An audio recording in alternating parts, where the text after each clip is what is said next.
حلب میں المناک انسانی المیہ۔ شام میں جنگ کے اہم ترین مرکز حلب کے بڑے حصے پر شامی افواج کنٹرول پانے میں کامیاب ہو گئی ہے۔ 60% علاقہ شامی افواج نے اپنے قبضے میں ہونے کا دعویٰ کیا ہے۔ حالیہ دنوں میں حلب پر انتہائی ظالمانہ حملے کیے گئے ہیں۔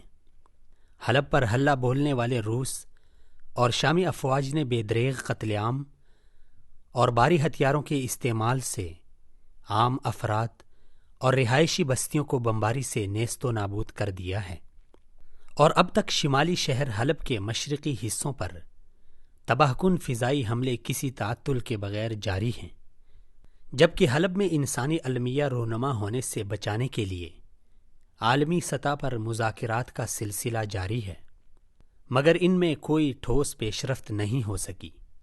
اقوام متحدہ کی جنرل اسمبلی میں شام میں جاری لڑائی بند کرانے کے لیے ایک قرارداد پر غور کیا جا رہا ہے۔ 2 نومبر کو قرارداد کا یہ مسودہ کینیڈا نے پیش کیا ہے۔ اس کے علاوہ امریکہ اور روس بھی بحران کا کوئی حل تلاش کرنے کے لیے مذاکرات کر رہے ہیں۔ جنرل اسمبلی میں پیش کردہ مجوزہ قرارداد میں شام اور خاص طور پر حلب میں تشدد کے اضافے پر تشویش کا اظہار کیا گیا ہے۔ اس میں مشرقی حلب کا محاصرہ ختم کرنے، وہاں امدادی سامان پہنچانے کی اجازت دینے اور بلا امتیاز اور غیر متناسب حملے بند کرنے کا مطالبہ کیا گیا ہے۔ یاد رہے کہ حلب میں انسانی حقوق کی تنظیموں اور طبی امداد فراہم کرنے والے اداروں کو بشار افواج کی جانب سے داخل نہیں ہونے دیا جا رہا۔ خوراک اور ادویات کی ترسیل پر پابندی کی وجہ سے زخمیوں، بچوں، بوڑھوں اور خواتین کی اموات واقع ہو رہی ہیں۔ امدادی تنظیموں کا کہنا ہے کہ بشار اور اتحادی روس کی افواج امدادی قافلوں پر حملے کر رہی ہے، جس کی وجہ سے امدادی مشن کو نقصان، امدادی سامان تباہ اور امدادی کارکنان جاں بحق ہو رہے ہیں۔ محاصرے کی وجہ سے شہر میں داخل ہونا ہی مشکل ہے، لیکن شہر سے پہلے ہی راستوں میں امدادی قافلوں پر حملے کیے جاتے ہیں۔ حلب کے حالیہ معرکے کے حوالے سے ترک دارالحکومت انقرہ میں بھی ترکی کی میزبانی میں حلب میں لڑنے والے شام کے مختلف اپوزیشن گروپوں کے نمائندوں اور روس کے درمیان بات چیت جاری ہے، تاکہ حلب میں جاری بحران کا کوئی حل تلاش کیا جا سکے۔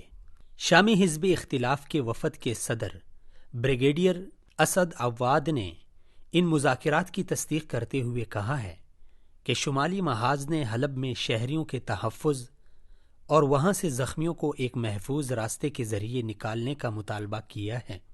تاہم ان کا کہنا تھا کہ روس اور جنگجو دڑوں کے درمیان کسی سمجھوتے کا امکان نظر نہیں آتا، کیونکہ روس جیش فتح الشام سے تعلق رکھنے والے 900 جنگجوؤں کے شہر سے انخلاء کا مطالبہ کر رہا ہے، جبکہ حزب اختلاف کا کہنا ہے کہ یہ تعداد بہت زیادہ ہے اور حلب میں کسی جنگجو یا عام فرد میں کوئی تمیز نہیں کر سکتے ہیں۔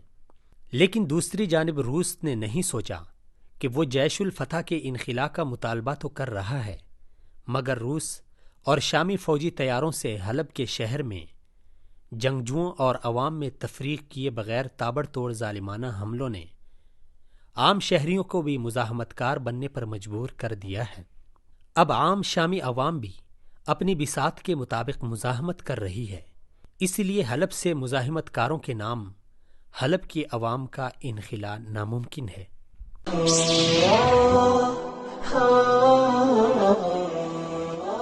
وصال اردو، اہل حق کا بے باک ترجمان۔